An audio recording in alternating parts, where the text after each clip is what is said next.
Learning institute. आज हम पढ़ने वाले हैं डू वाइल लूप के बारे में। सी प्रोग्रामिंग में हम पढ़ रहे हैं। इससे पहले हमने फोर लूप और वाइल लूप कवर किया है।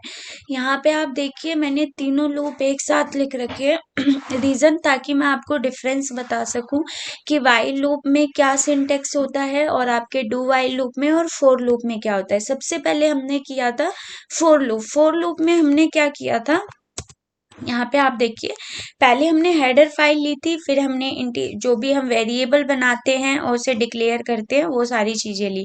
उसके बाद जब हमारा फोर लूप स्टार्ट हुआ था तो उसमें हम क्या करते थे, i is equal to 1, because हमारी जो टेबल होगी वो 1 से स्टार्ट होगी। 12 1 जा 12, 12 2 जा, मतलब स्टार्ट कहाँ से होगी, 1 से होगी।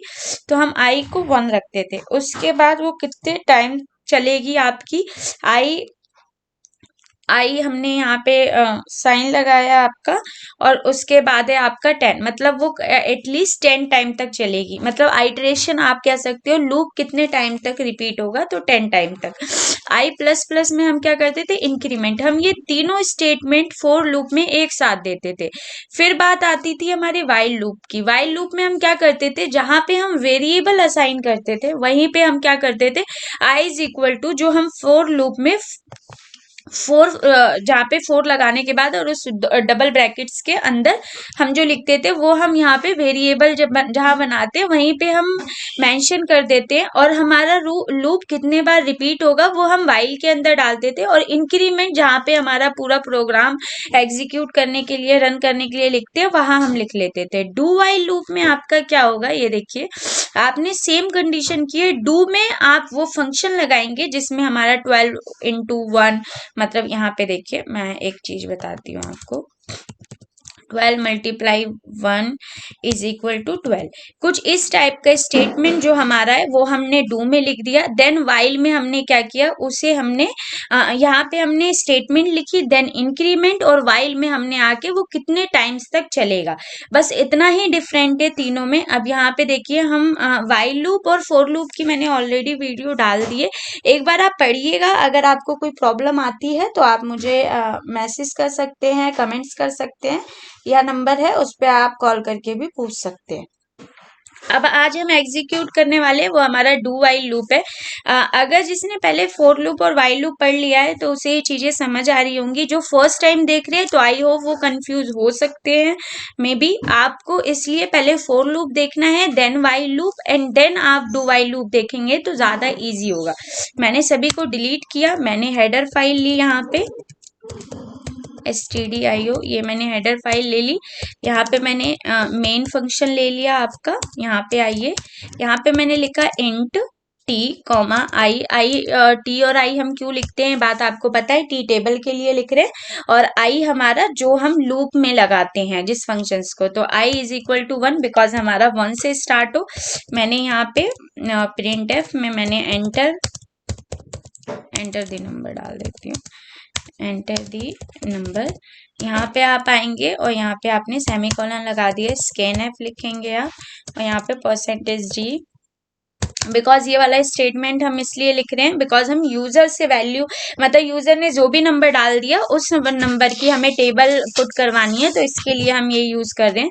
आपने टी लिख दिया। यहाँ पे आइए, अब आप लिखेंगे डू लिखने के बाद आप ब्रैकेट लगाएंगे, एक सेकेंड, ये वाला नहीं, आपको करली ब्रैकेट लगाना है। यहाँ पे आपने डाला प्रिंट एफ, यहाँ पे आप डालेंगे %d multiply by %d is equal to %d। यहाँ पे आप आएंगे एक सेकेंड, टी कॉमा आई।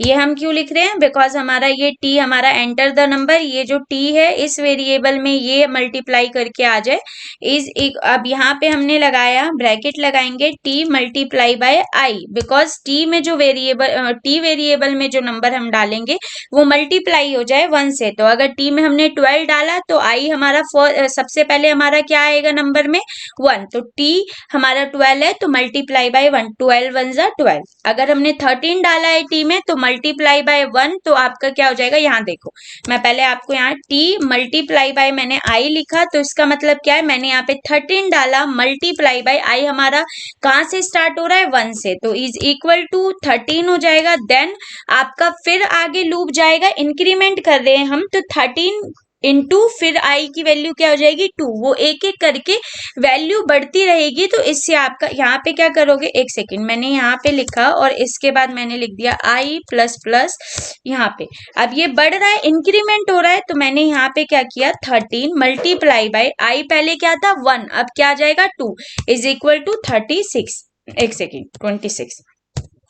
ठीक है, आपको ये वाला कॉन्सेप्ट समझ आया होगा कि यहाँ पे मैं ये क्यों लिख रही हूँ, बिकॉज मल्टीप्लाई करने के लिए पहले आई की वैल्यू 1, फिर नेक्स्ट टाइम वैल्यू 2, 3, ऐसे वो कब तक चलेगा लूप हमारा 10 टाइम्स तक चलेगा। वो हम जो लूप हमारा कितने बार चलेगा वो हम यहाँ पे मेंशन करते हैं, आई ये वाला ब्रैकेट इज इक्वल टू 10। ठीक है, अब आप यहाँ पे क्या करेंगे, आपका ये आ गया, यहाँ पे हमने क्या लिख दिया, रिटर्न, रिटर्न ETURN रिटर्न 0।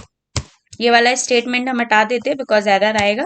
हमने इसे सेव किया, फंक्शन F11 किया, रिटर्न 0, अच्छा सॉरी यहाँ पे हमारा सेमी कॉलन आएगा, हमने यहाँ पे मैंने डाल दिया 13। ये देखिए, ये बिकॉज एक लाइन में इसलिए आ रहा है, मैंने यहाँ पे क्या किया है, फॉरवर्ड स्लैश लगा के ये नहीं किया, फंक्शन F11 पहले मैंने 13 का किया था, मैं आपको 13 का करके दिखा रही हूँ। अब यहाँ पे मैं दोबारा से रन कर रही हूँ और यहाँ पे मैंने लिख दिया 15 की, तो ये देखिए 15 की टेबल आ गई।